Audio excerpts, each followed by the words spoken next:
Të nderuar eurodeputet, nderuar kolegë, turizmi në Shqipëri po përdoret si një alibi në fakt për skema korruptive dhe preferenciale të ashtu quajtura investime strategjike.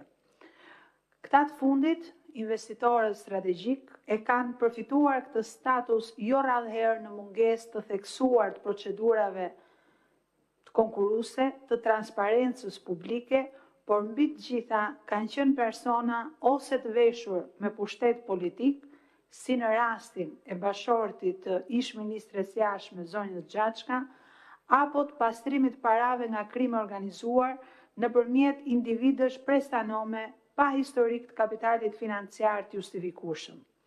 Gjatë fushatës elektorale të majit, investitorët strategjik kishin dhe objektiv votat në zonat e tyre ku kishin investimin strategjik. Për shembull në zonën time elektorale, ku janë premtuar dhe investime të reja strategjike në Lëkurës dhe në Ksamil, kishin objektiva të caktuar për secilën nga kutit e zonave. Mega afera e koncesionit të aeroportit të Vlorës tashmë është provuar me dokumente shtetërore si një procedurë fiktive, me kompani fiktive dhe me veprime të kryera hapur në mashtrim të ligjit. Projekti tashmë korruptiv është dhe publikisht në shkelje dhe është dhe i certifikuar nga raportet e Bashkimit Evropian në shkelje të marrëveshjes stabilizim asociimit për mungesë konkurrence në tenderim. Aeroporti i Vlorës në fakt vazhdon të ngelet edhe një problematik dhe një rrezik për biodiversitetin e florës dhe faunës në lagunën e Nartës.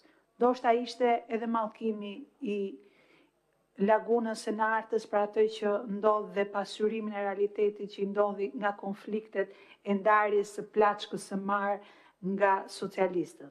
Nga ana tjetër, prej muajsh mediat raportojnë se kantieri është jashtë pune, duke kujtuar se aeroporti Mynyot u tërhoq nga supervizimi për shkak të presionit edhe për shkak të shkeljeve të konventave ndërkombëtare dhe rrezikut mjedisor.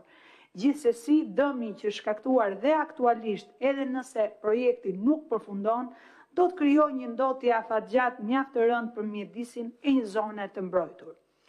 Projektet infrastrukturore ngelen projekte korruptive që nuk janë ngritur ndonjëherë në nivelin për ta kthyer Shqipërinë në destinacion turistik, por janë më shumë dosje hetimore se sa investimet të frytshme për vendin.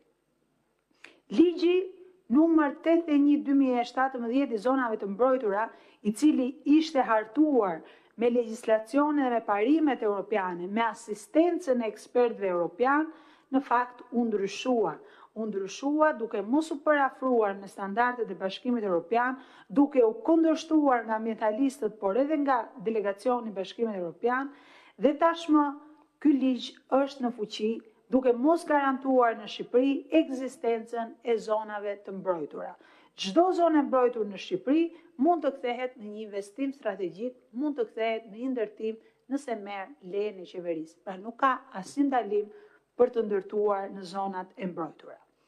Në lidhje me mjedisin, kujtojmë një element shumë të rëndësishëm, të atë që e certifikon shtetin shqiptar si një narkoshtet. Janë përcaktuar në vitin elektoral të mbillen në Shqipëri të paktën 1 miliard e 200.000 rrënjë kanabis, sikur ndonjëherë në historinë e një shteti evropian. Të gjitha këto nuk do të jenë më bim klandestine, por do të jenë bim të mbjella me certifikat shtetërore. Narkoqeveria shpërndau në mënyrë të palishme leje për mbjellje në 29.000 hektar dorë, ndërkohë që vetë ligji që kaluan parashikonte vetëm 200 hektar në total. Ky ishte një veprim fakt i një forme blerje masive të votave në kundërshtim me ligjin dhe me konventat ndërkombëtare. Në Shqipëri u harxhuan miliona euro dhe vazhdojnë harxhohen për futjen e metodës së incenerimit, ndërkohë që vetëm pak javë më parë morën kthesën për të kaluar një ligj që largohej nga incenerimi, por nuk pranuan kurrë dështimin dhe vazhdojmë të paguajmë kostot e korrupsionit. Në fakt, asnjë nga inceneratorët e ndërtuar nuk funksionon, as ai i Elbasanit, as ai i Fierit, por për më tepër i Tiranës as nuk ekziston. Dhe ky fundit merr 80.000 euro çdo ditë nga taksat e qytetarëve shqiptar.